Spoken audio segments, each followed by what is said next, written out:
Good morning, everyone, and welcome to the latest episode of On the Whistle. I think just about calmed down from last night's late drama, more late drama at the Stadium of Light in 2025. What a year this has turned out to be, what a year to be following Sunderland.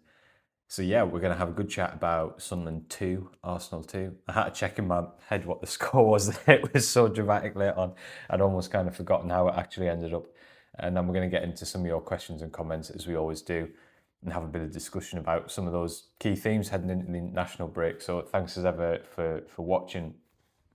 I thought, in terms of just looking at the game, reflecting on the game as a whole, certainly from Sunderland perspective, I thought the first half was near enough as perfect as a half you can have when you only have 2 or 3 shots or whatever it was. I think that when Arsenal look back on it, I think they'll probably regret how stop-start the nature of the game was. Obviously, some of that was outside both teams' control in terms of a couple of sort of head injuries that led to long stoppages. But I think the game was very, very stop-start. There were a lot of set pieces, which usually benefits Arsenal, I think, because they're so strong from those positions. And we did see that at times last night in terms of set pieces that they created real problems from. But on the whole, I think Sunderland were very happy with the rhythm of the game. Again, at this point, it's not really a surprise, but I think it's still something we should remark on because I don't think the fact that they do it every week takes away from it all. The defensive structure, the organisation out of possession, very, very, very strong. One of the kind of, in an odd way, one of the highlights of the first half for me was there was a moment, I think it was probably about half an hour in, where Calafiori found a little bit of space on the left wing, looked like he was going to get a bit of space to put a really dangerous cross in. And Bertrand Traore just kind of raced back into position, big slide and block to turn it out for a throw in. There's a little moments like that where there's 20 or 30 every single week with Sunderland. And those little bits of extra desire from the players to defend. I think it's something they clearly take a huge amount of pride in terms of how they defend. And I think that was on show. Attacking wise, listen, Sunderland didn't offer a lot, but it was almost eye-opening for me to see the level of desire and discipline that Arsenal have out of possession. I think that they are unbelievably impressive off the ball. I don't think last night was a particularly brilliant performance from them in possession. If I think back to all the teams, I've seen at the Stadium, like the very best teams, I don't think last night Arsenal matched that level on the ball. But certainly off the ball, they were really tremendous. And there were times when Sunderland would win the ball back, and within 5-10 seconds, Arsenal had just completely closed off the space. And Sunderland are kind of then either forced into playing a long ball or going backwards, back towards their own goalkeeper, back to the another centre half. I find it really hard to criticise Sunderland because Arsenal do that to most teams, and you can see why. For me, even though I don't think last night they'll reflect on as their best performance, you can see why. For me, I think they'll win the title this year because their defensive structure is so good. But Sunderland found a way. I thought it was a clever little sort of, you could tell it was something, in some ways it seems really simple to put your big defender up front for long free kicks. But it was clearly something they thought about in the week. How do we hurt Arsenal? How do we unsettle them? How do we make them do something different to what they normally do? And it was funny because the first time I think Ballard went up for a free kick, I think he ended up being flagged offside, which felt like something had gone a little bit awry.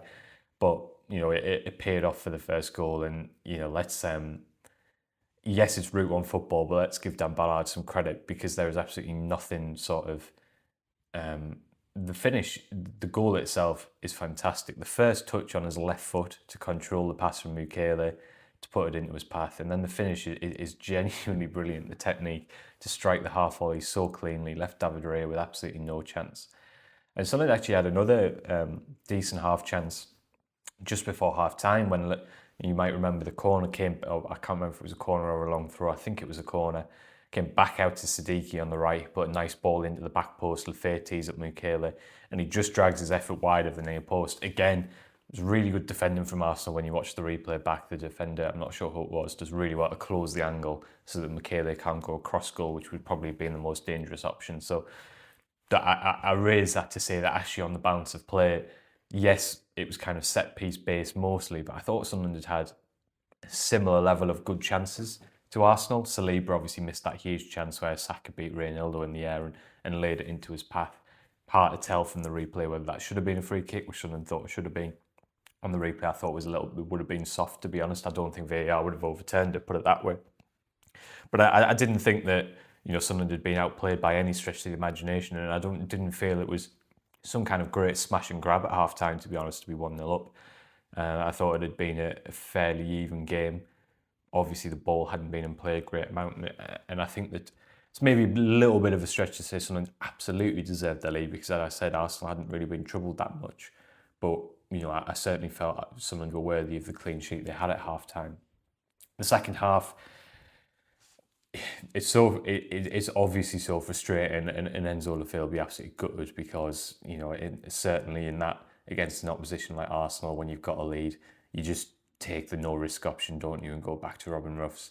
And it's one of those you feel a little bit for Lafay, because there were a couple of times in the first half where a Sunderland player got caught out like that. There was definitely one with Getroida that I can remember. It doesn't lead to a goal, and maybe it doesn't get mentioned as much, but I think as well you have to give credit to Arsenal. Both goals, the standard of finishing is exceptional. Obviously, Trossard's will kind of get the headlines because it's an absolutely magnificent finish at the top corner.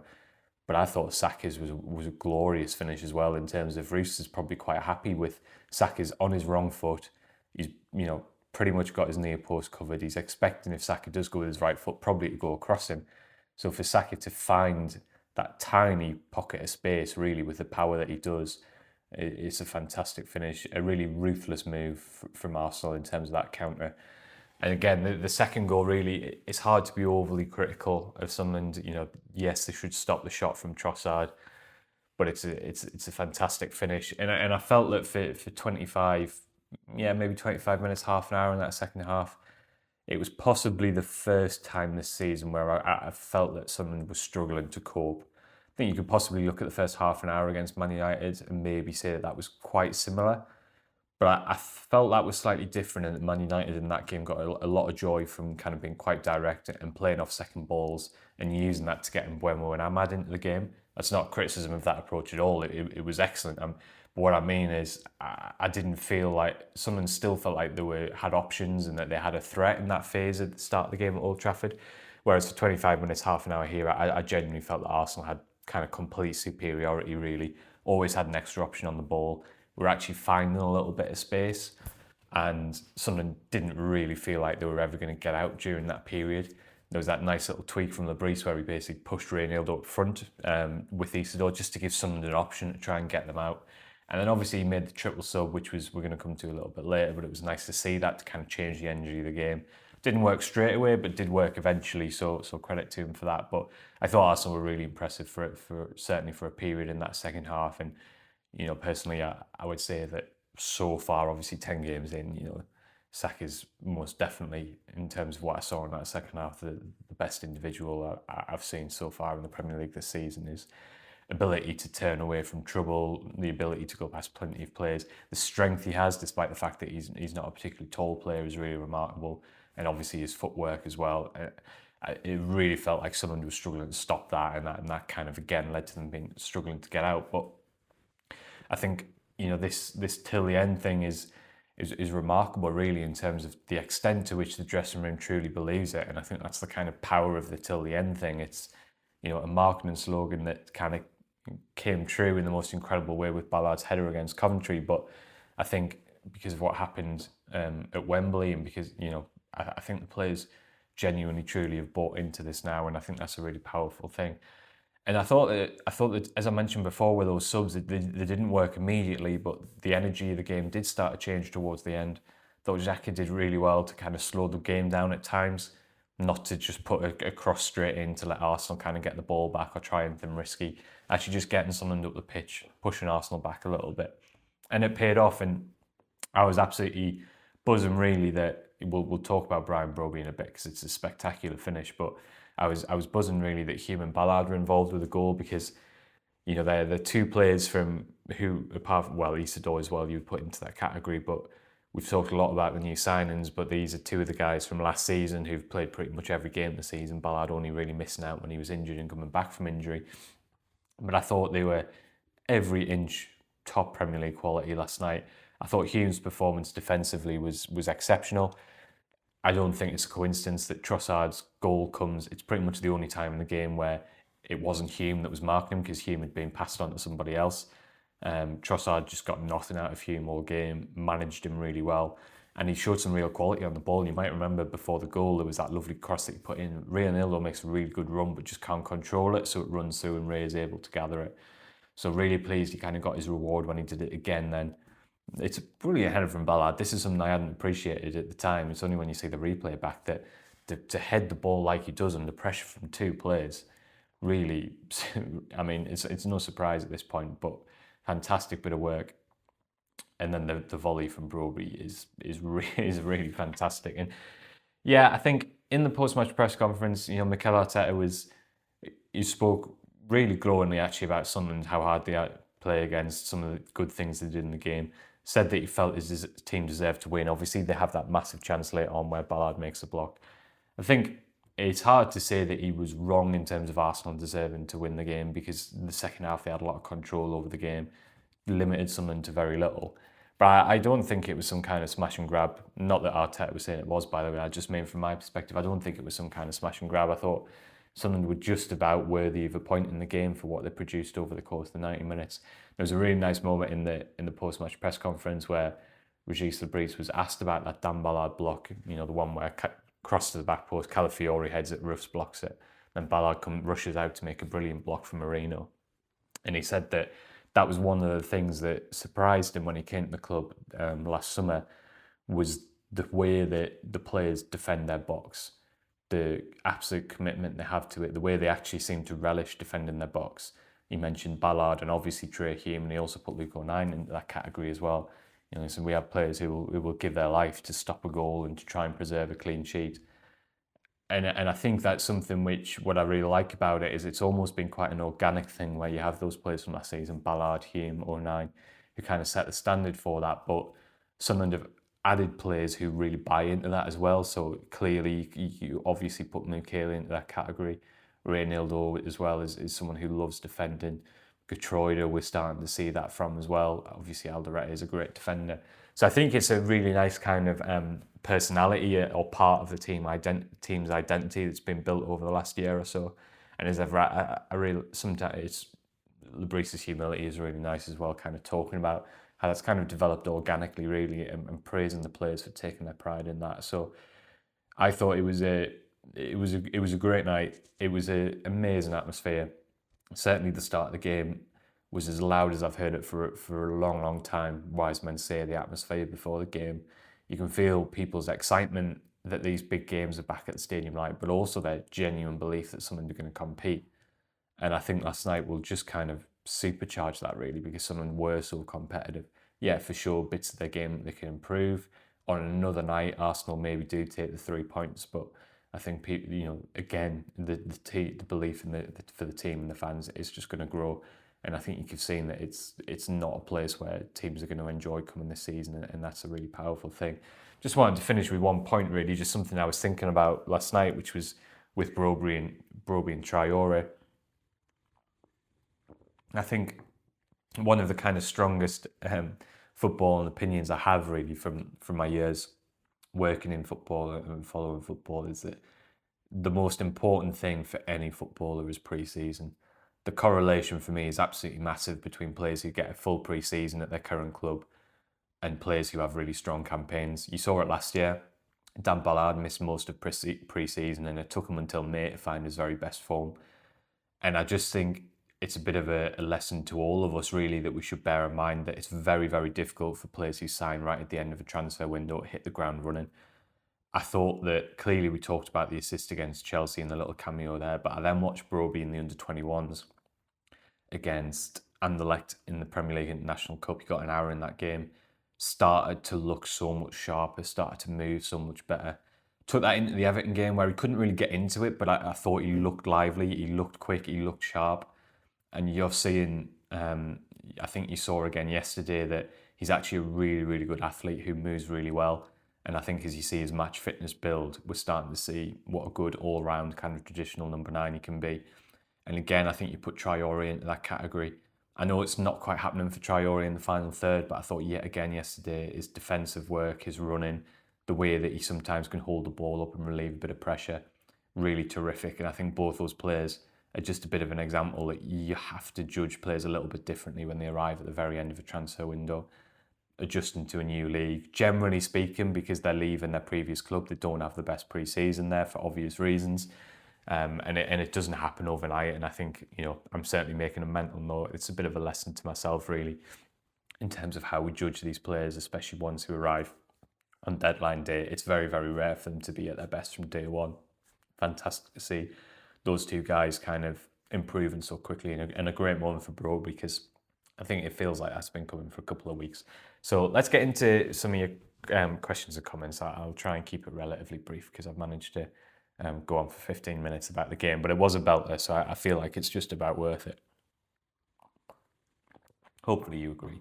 Ian says, absolutely brilliant. Suffered at times, but tremendous courage and determination at the end. Great to have such a strong and physical squad. Never seen it before in my 64 years. Yeah, I think it was a great comment to start, because I think a lot of people feeling that way, Ian. I've actually had a couple of comments, people mentioning that kind of physicality and the strength, and how, it's something they've not really seen at this level in the Sunderland team. And clearly the kind of resilience and spirit is fantastic at the moment, and long may that continue. So a few questions here. Chris says, how will we cope when our fixtures get hard? John says, are we allowed to get carried away, man? Have we played anybody yet? Adam says, are you worried about what might happen when someone played decent opposition? I've been told it's easy so far. Yeah, I think at some point people are going to have to giving someone a little bit of credit, and acknowledging that they're actually a pretty good team, that this isn't a fluke, and that they're here to stay. So yeah, I think some people are going to have to start accepting now that little old Sunderland actually mean business, and that this is absolutely no fluke. Can they keep this level of points up for the rest of the season? Maybe it's going to get much more difficult. Maybe, the African Cup of Nations will have an impact. Maybe they'll lose a little bit of momentum, possibly. But this is a proper team, and it's going absolutely nowhere. And yeah, I think some of the early comments in the season have been shown up a little bit now that Sunderland have done this. To get 8 points from this little block of fixtures tells you that this is a serious team, and I think maybe people will start to have to change their opinions now. And John, yes, you absolutely can get carried away. Why not? Johnny says, what a result, Phil. With the potential of Alderete becoming available after the international break, what is his route back into the team? It's going to be an injury or a loss of form. I think, Johnny, it feels incredible to be saying that about Alderete, because he was absolutely superb through his opening kind of performances. But so was Dan Ballard before he got that groin injury, and he had to wait for his opportunity to come back into the team after that injury against Burnley, and it's going to have to be the same for Alderete. I don't think you can drop Geertruida. He's had 3 excellent performances. Ballard, clearly you cannot drop, and Mukele you can't drop. So it sounds incredible, really, but Alderete, will have to wait for an injury or a loss of form, I think, or get an opportunity off the bench and play so well that you can't get back into the team. I think that's just the reality. Interesting, Lebris did say, because I know there was some talk about maybe he shouldn't go on international duty, but Lebris kind of seen the positive of that in terms of it just him topping up his match fitness, which I agree with. It was really important for Reinildo during his suspension that he got 2 games for Mozambique, and I think that really helped him when he did come back into the team against Chelsea. So yeah, good that Alderete is going to top up his match fitness, but I think he might have to be patient when he comes back. That's no reflection on what I think of him as a player. I think he's brilliant, but I just think that's the reality of where Sunderland's defence is right now. Johnny also asked, how do we manage Xhaka and Siddiqui, both being on 4 yellows, with the derby just a matter of weeks away? The Istes says, with Xhaka on 4 bookings, what's the cut-off before a ban, and what game would you want him to miss to make sure he plays the derby? Yeah, I know this is definitely something that fans are a bit concerned about at the moment, and understandably so. Because I know that, because it was quite a few people mentioned to me in the pub after the game. So the cut-off is 19 games, so it's a long way away. It feels like a stretch to think that Xhaka and Siddiqui will get that far without getting another yellow card. What's that, another 8 games? It reminds me a little bit of, was it 2 seasons ago, where both Sunderland centre-halves got suspended, and Triantis and Sealt, I think, made their debuts together as a centre-half partnership. But we beat Birmingham that day, so maybe it's something that we should fear. Yeah, I think the main concern is potentially losing Xhaka and Siddiqui for the same game, because that would be such a big challenge. It will happen at some point. Let's just hope it doesn't happen at the same time. And I think the one thing that we've seen from this team is that they will find a way. Clearly, Jacques would be a massive miss. He's not going to get himself booked to miss the derby. I think we know enough about Jacques' game intelligence to know that's just not going to happen. If I had to pick a game, let's say Man City away, Xhaka can miss that and we can play 8 at the back with Isidore up front or something, something like that. Ian says, can we talk about RLB subs? This season has been proactive, trusting his bench and a sign of the quality squad depth we have. What did you think of the subs today? Talby, Adingra, Brobbey, Mayenda, all attacking and in my opinion fearless. Simply won't accept defeat. Yeah, it was really nice to see that proactivity from Lebris. We've talked about this a little bit on the whistle so far this season in terms of there was that criticism of him not being very proactive with his subs last year. I think we've seen this year that he can be a really proactive manager when he feels he has the depth, and credit to the recruitment team because Lebris clearly feels like he has the options to change the game.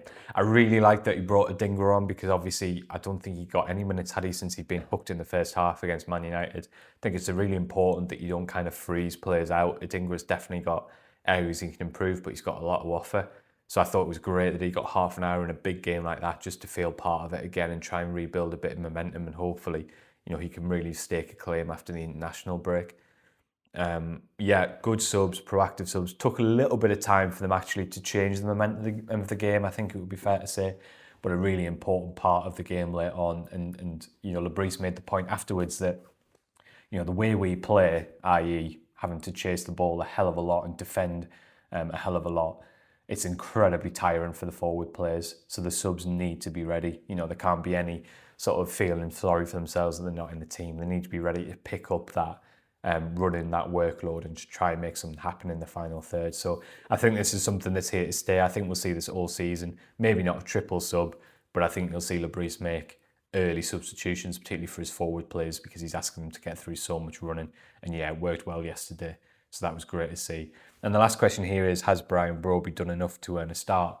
Well, he has, but I think the reality is that I just don't think you can drop Wilson Isidore. I think at the moment it's almost the perfect situation. I think Isidore has given you so much. The very definition of defending from the front really yesterday, his pressing, his work rate. I think his hold-up plays come on remarkably well over the last 6 months or so. And I just think that for me, he's one of the first names on the team sheet at the moment. And again, even though Sunderland barely had any kind of play in the final third in the first half yesterday, he almost nicks a goal when he does well to kind of work that shooting opportunity for himself on his left foot. So I'm really happy with how that's working at the moment, with Brobbey kind of coming on and building his match fitness. Brobbey will start. As we move into December, the fixture list obviously gets so chaotic. There's so many games. Brobbey is going to play at some point because Isidore won't start every single one. Coming off the back of the international break for me, I'm not changing anything. I'm happy with the way the team's playing. I'm happy with the way it's working. I think all the individuals within it are working really hard and are worthy of their spot. I'm just really comfortable with how it looks at the moment, and credit to Lebris, as I say, and credit to the players who are coming off the bench, who have the right attitude to come on and impact it. I think he's got a really nice blend at the moment, and personally, I genuinely don't think there's any need to tweak with it, but for sure, it's fantastic to see that Brobbey is going to clearly push really hard for starts in the weeks after the international break. So there we go. That was On the Whistle, reflecting on Sunderland 2, Arsenal 2. As ever, thanks so much for your questions and comments. Wouldn't be able to do the video without them. So it's so grateful for your interest and your support to keep this thing going. I love doing them, so especially at the moment. So thank you so much for reading and for all your support, and have a fantastic rest of your weekend. There'll be plenty of stuff over the course of the international break. We're not going anywhere, but all the same, I hope you have a lovely couple of weeks, and I'll see you all soon.